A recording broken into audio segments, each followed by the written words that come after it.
I need you to stop whatever you are doing right now. I need your full attention. What just unfolded at the United States and Canada border is no longer a standard trade dispute. It is an absolute economic nuclear detonation. A highly classified document leaked at dawn, and right now, the global energy markets are completely frozen.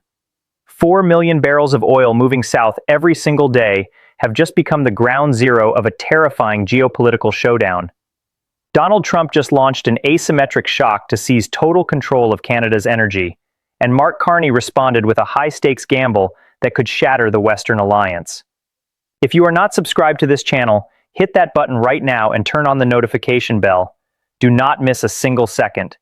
If you skip this video, you will be left completely blind when the economic fallout hits your wallet tomorrow.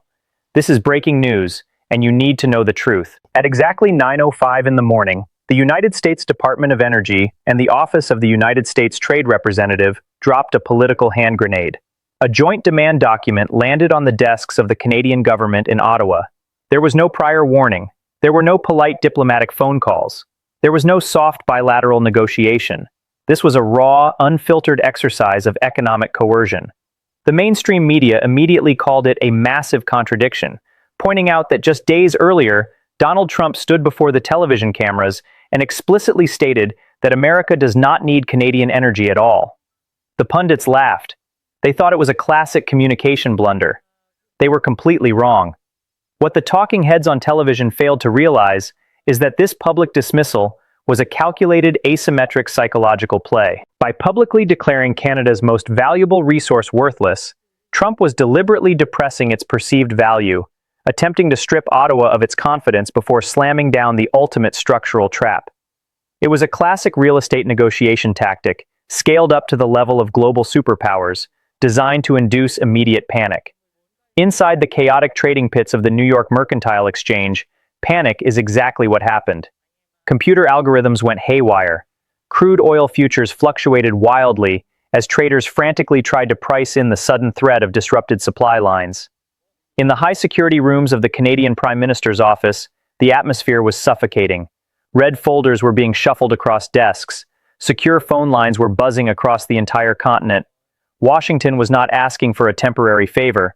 They were demanding a permanent structural surrender of Canadian economic sovereignty. The document contained 3 non-negotiable pillars. They wanted a locked price discount for 10 years, guaranteed pipeline priority over all other global markets, and total investment access to domestic infrastructure. The administration believed that Canada would bend under the sudden weight of the threat.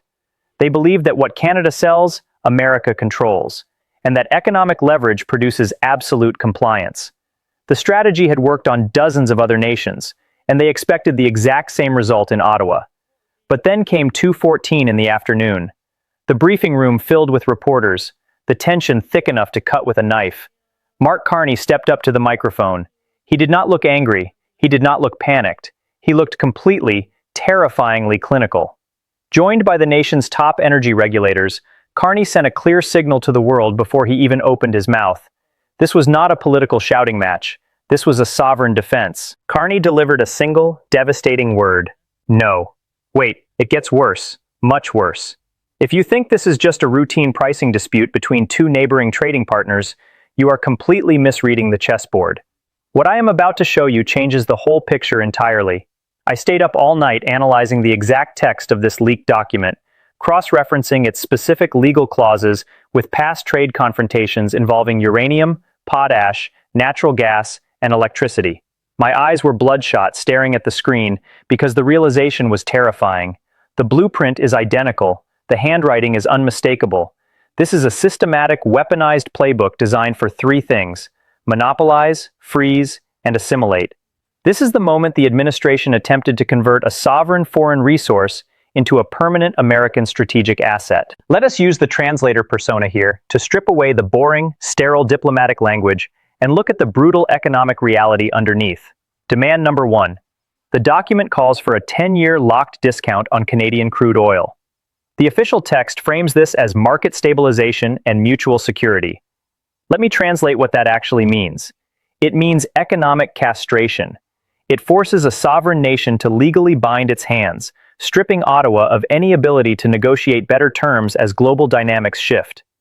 For the next decade, Canada would be forced to sell its most valuable export below true market value to one single customer, no matter what oil fetches anywhere else on the planet. No producing nation on Earth would ever accept this. Demand number 2. The document demands guaranteed pipeline capacity priority for American refiners. The bureaucratic text calls it logistical optimization. The reality? It is a lethal strike against Canada's future. It completely paralyzes Canada's ability to diversify where its energy goes. For over a decade, Canada has spent billions of dollars building the optionality to ship oil to Asian and European buyers. This demand freezes that progress instantly, ensuring Canadian supply remains trapped in a single, closed loop controlled by Washington. It blocks growth, it stifles independence, it kills competition. Demand number 3. The document requests American investment access to Canadian energy infrastructure, pipelines, storage terminals, and processing facilities. The paperwork calls this capital collaboration. The true definition? Soft annexation. It grants American private equity and government frameworks the legal authority to buy up the literal infrastructure of a sovereign neighbor through sheer trade pressure. Look at these 3 requirements in sequence. Notice the rule of contrast. What is announced as a friendly trade adjustment is, in truth, an aggressive resource grab. The logic has failed every single time the administration has tried it with uranium or natural gas. But today they chose to weaponize it against the lifeblood of the Canadian economy. The White House believed that Canadian supply created Canadian vulnerability. They believed that need produces leverage, and that leverage produces absolute compliance. They did not expect Mark Carney to see right through the bluff. They did not expect him to stand before the microphones and declare that Canadian energy serves Canadian interests first, second, and last. But the retaliation from Washington is already spinning out of control, and what happens next will hit your bank account faster than you think. Here is what nobody is talking about. The mainstream media is currently running breathless headlines praising Mark Carney. They are calling him a heroic defender of sovereignty. They are cheering for the Canadian resistance. But they are completely blind to the terrifying reality underneath. This is not a clean victory. This is an incredibly dangerous game of economic chicken, and Canada is driving straight toward a cliff. Let me play the role of the translator once again, to decode exactly what just happened behind closed doors in Ottawa. When Carney stood at that podium and announced 3 immediate structural actions, the media saw a strong nation asserting its independence. I see a desperate government playing its absolute last card. Carney announced that Canada is accelerating talks with 2 Asian refining consortiums. He announced that they are reviewing expanded export licensing. He announced the activation of a new energy sovereignty framework. 3 announcements, 3 shields. But those shields are made of paper. Here is the brutal, unvarnished truth that Ottawa does not want you to hear. Canada exports over 4 million barrels of crude oil to the United States every single day. Let that number sink in. 4 million barrels. Where does that oil go if Washington decides to close the border tomorrow? The mainstream media wants you to believe that Canada can simply turn a valve and send that oil to Asia or Europe. That is a complete lie. The infrastructure is simply not there. The expanded pipelines, including the Trans Mountain Expansion Project, do not possess the capacity to absorb 4 million barrels of crude oil per day. Not today, not next week, not next year.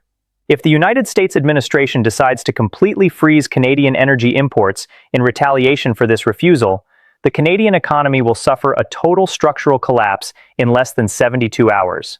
The Western Canadian Select oil price would crash to zero. Storage facilities in Alberta would overflow within days. The Canadian dollar would face an unprecedented freefall. This is not wild speculation. This is not media hysteria. I have spent the last few hours speaking directly with individuals who operate at the very highest levels of global finance. Sources close to London financial circles and commodities trading desks in Singapore have confirmed to me that the mood behind the scenes is pure panic. These international traders are highly skeptical. They are looking at the actual logistics, not the political theater. One senior energy analyst told me explicitly that Asian refining consortiums are highly reluctant to sign long-term agreements right now because they fear the hidden hand of Washington.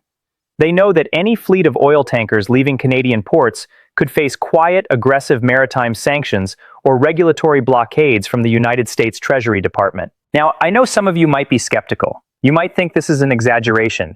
You might think the United States would never push its closest neighbor to the brink of ruin. But look at the data.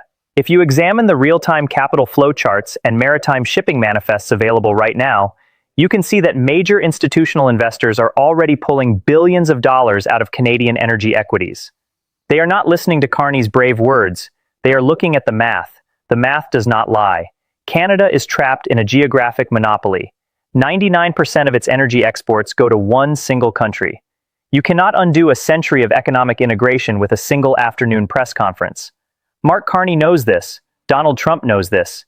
This entire confrontation is a high-stakes bluff, where both men are holding terrible cards, but the American president has a much bigger stack of chips. Carney did not crush the proposal today. He simply delayed the reckoning.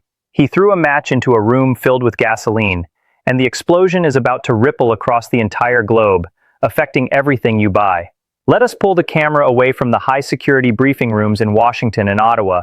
Let us zoom past the private jets, the financial television studios, and the government skyscrapers. I want you to look at a regular suburban driveway in Columbus, Ohio. It is 6:30 in the morning. A father is turning the key in his ignition, watching the fuel gauge needle rise. Now shift the camera thousands of miles away to a freezing drill site in Fort McMurray, Alberta. A technician is staring at a digital flow monitor, watching the pressure numbers flicker. These two individuals do not know each other. They have never spoken. They live in different nations. Yet their entire financial survival is bound to the exact same thread. The invisible thread of Canadian crude oil. What happened in Ottawa at 2:14 in the afternoon was not a distant political theater. It was a direct, targeted strike on your personal bank account. The United States Midwest is the most vulnerable region on the entire North American continent when it comes to energy dependency. Refiners across Ohio, Michigan, Illinois, and Indiana are structurally addicted to discounted Canadian crude oil. They cannot survive without it. Their machinery is calibrated specifically to process it. When Mark Carney delivered his definitive refusal, he did not just reject a piece of paper from the Trump administration. He altered the physical flow of energy across the hemisphere. Here is the immediate micro-impact that you will feel within the next 7 days. Energy analysts are already recalculating their models. Refining margins in the American Midwest plummeted by a staggering 18% within 45 minutes of Carney closing his binder. 18%. When refining margins collapse, refinery operators do not simply absorb the loss. They pass the pain directly down the line. They pass it to the distributor. They pass it to the gas station. Ultimately, they pass it to you. This means the price of a single gallon of gasoline at your local pump will surge. This means the cost of transport for every single piece of produce in your local grocery store will rise. This means inflation is not a theoretical concept debated by economists on television. It is a daily tax on your existence. Your morning commute just became more expensive. Your weekly grocery bill just became heavier. Your cost of living just took a massive hit. Now look at the opposite side of the border. In Alberta, the stakes are even more terrifying. The activation of the new energy sovereignty framework means that $14 billion in projected infrastructure investments are now completely frozen. $14 billion. That is not just a number on a balance sheet. That is thousands of real working-class jobs. That is pipeline welders losing their contracts. That is local businesses in energy towns facing immediate bankruptcy. That is families wondering how they will pay their mortgages next month. The economic anxiety is palpable. The fear is real. The uncertainty is overwhelming. The mainstream media wants you to focus on the political drama. They want you to watch the sparring match between the American president and the Canadian financial chief. But they are ignoring the collateral damage. They are ignoring the ordinary citizens who are caught in the crossfire of this resource war. Every decision made in Washington has a reaction in Ottawa, and every reaction in Ottawa extracts a price from your wallet. It is an inescapable cycle. It is a brutal reality. It is happening right now. We are witnessing the weaponization of daily life. The administration wanted to use American leverage to secure cheap fuel, but their aggressive overreach has achieved the exact opposite. They have triggered a defensive response that threatens to choke the very supply line keeping American fuel prices stable. You are paying for their hubris. You are paying for this confrontation. You are paying the price today, and you will pay an even higher price tomorrow. No backup plan exists. No alternative supplier is ready. The financial damage is locked in. Where do we go from here? The chessboard is set, the pieces are moving, and the clock is ticking down to an inevitable massive explosion. We are looking at 3 distinct, terrifying paths forward. Scenario number 1, the tariff bomb. Donald Trump refuses to accept the word no. Infuriated by the public rejection from Ottawa, the administration escalates the conflict within 48 hours, slapping a 25% blanket tariff on all Canadian imports. This move instantly triggers a devastating retaliatory spiral, freezing supply chains across the entire continent, spiking inflation to historic highs, and plunging the North American economy into a deep, painful recession. Scenario number 2, the Asian Pivot Challenge. Mark Carney stands his ground and successfully converts his verbal threats into signed legal contracts with the Asian refining consortiums. Canada permanently redirects a massive portion of its 4 million barrels of daily crude oil away from the American market. This action shatters the century-long United States energy monopoly, leaving American refiners starving for supply and fundamentally shifting the balance of global geopolitical power toward the East forever. Scenario number 3, the quiet retreat. The immense pressure from Midwestern senators and terrified energy executives becomes politically untenable for the White House behind closed doors. Realizing that skyrocketing gas prices will completely destroy their chances in the upcoming midterm elections, the administration quietly withdraws the joint demand document within 30 days, pretending the entire confrontation never happened. 3 paths, 1 choice. Who is going to blink first? Will it be the aggressive economic coercion of Donald Trump, or will it be the clinical sovereign defense of Mark Carney? The answer to this specific question will reshape the entire geopolitical landscape for the next 10 years. Not next year, not next week, right now. I need to hear from you immediately. Leave a comment down below right now. Are you betting on the overwhelming power of the United States administration, or do you believe Canada can pull off this high-stakes gamble for true economic independence? If you have not done so already, click that subscribe button right now and turn on the notification bell. Share this video with every single person you know who needs to understand why their cost of living is about to skyrocket. We are tracking this massive breaking story around the clock. Thank you for watching, and I will see you in the very next video.